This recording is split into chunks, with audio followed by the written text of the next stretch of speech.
In this video, I'm just going to cover some of the basics of chaos watering, and later I'll be doing a more full video on chaos farming, uh, including the planting and harvesting, and on agriculture in general. But for now, I'm just going to cover real quickly the part of it that is going to save you the most time, probably, which is watering with chaotic feedback. And it's also the part that, in the style I do it, is the most complicated and kind of requires the most deck setup. So to get started, uh, all chaos watering is, or farming with chaotic feedback, is casting chaotic feedback so that the uh, watering or the harvesting or anything goes faster. And that basic principle is really easy to apply. You cast chaotic feedback and do your farming as you normally would. Um, this watering method is a bit faster and it requires a little bit higher levels for stuff before you need to do it, but it's nothing too extreme. So I'm just going to jump into it, and then in a minute we'll go and review the deck I'm using in a little more detail, and we'll rebuild it from scratch so you can see what's going on.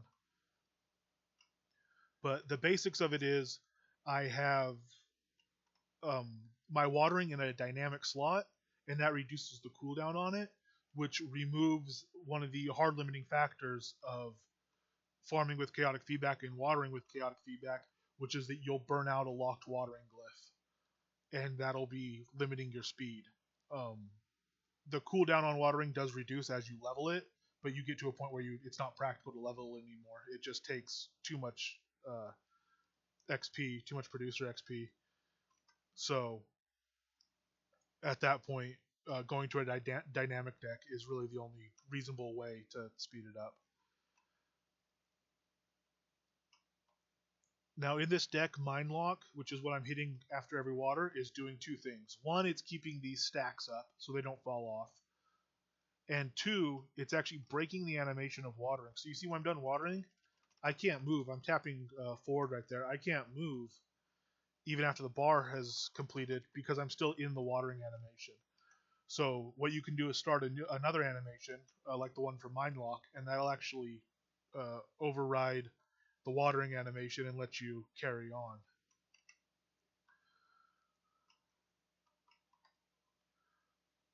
So we can see it working here. We can see it's nice and quick.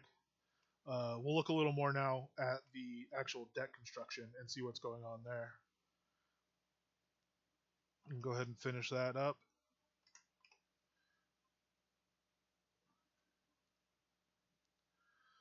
So to make the deck, you can do it any number of ways. You can put glyphs in different spots depending on what's easy for you to hit. You can use different glyphs in a lot of situations. Um, but the basic core functionality is what we'll look at here. Now there's some glyphs obviously you do need. This is a watering deck, so we will start there. You need, oops, you don't need that. You need that. You need your watering glyph. It needs to be unlocked, and we're going to want all 5 of those in our deck.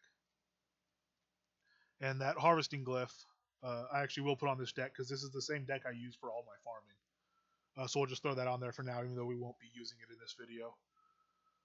The next essential core part of this deck is the Mind Lock. I have mine here at level 130. You have a 2.5-second cooldown, which is plenty fast enough for this. And in fact, you don't have to even be that fast. And incidentally, if you get Mind Lock to 140, there is no cooldown on it. But level that as high as you're kind of comfortable with your XP and see how it's going for you. It doesn't need to be this high. Then over here we'll put could be anything. For me personally, I was using that as a second animation breaking slot. So when my Mind Lock cooldown was still too high, and I would burn out Mind Lock, I would actually just come over here and hit Tap Soul from the Death Tree because it has a very low cooldown. It's 0.8 seconds. It's a fast animation. So that one, 0.8 seconds even at 108, which is not a very high level, very obtainable. So I like to have that there, you know, for a lower skill build where you need something else to break the animation because you're hitting your cooldown on Mind Lock. These next 3 slots here are functionally very important. What you put in them actually doesn't matter. The actual glyphs don't matter as long as they're skills that are at or above level 80 and in a tree that you have a specialization in, with the specialization also being above 80, because that'll give you 6 glyphs. So as long as it's a skill that has 6 glyphs, you're fine. In this case, I have Chaos Bolt and Juxtapose, just because they meet those criteria for me. And we're doing all unlock slots here, and we'll fill these in with all 6 glyphs. And this is going to make sure we have no slugs in our deck, which you'll see in a minute. It still says 3 slugs. That's because we still have 3 open slots. Once these are locked down, we'll be all set there. The next one I like to put on all my farming decks is Night Vision. Again, you might not use Night Vision when you're farming. I do, especially in the dungeon. And even in broad daylight outside, it makes it easier to see on certain plants where you've gotten the water. So I do like it for that. Next skill is the most important one for this, which is the chaotic feedback itself, where you are going to stack this each time all the way up, charge it all the way up, and your level GM chaotic feedback, a level 100 chaotic feedback is plenty to really speed things up a lot. So don't worry about it having to be super high or having to use a lot of XP. Even at GM 1.2 million XP, a huge improvement, lots faster. And we'll come over to tactics. This last one, not very important. I put Berserker in here. You can put anything, just space spiller. I like to be able to hit Berserker when I'm done watering, because a lot of times I need the extra strength to be able to port out because I'll be overweight. So that's why I use Berserker. You can use whatever you'd like there. Oops. Alright, so we'll pull out our deck. We'll charge up this chaotic feedback. And like I was saying, always charging it. The draw speed modifier, the cast time multiplier, you might not see those numbers change as you charge it, but that's because it shows a rounded number. It might say 0.4, and then you charge it to the next level, it'll still say 0.4. It might have moved from 0.41 to 0.44 or something. So you will get a benefit by charging it, even if you don't see it in the tooltip. And then we'll stack our arbitrary glyphs here. Hit mind lock so they don't fall off.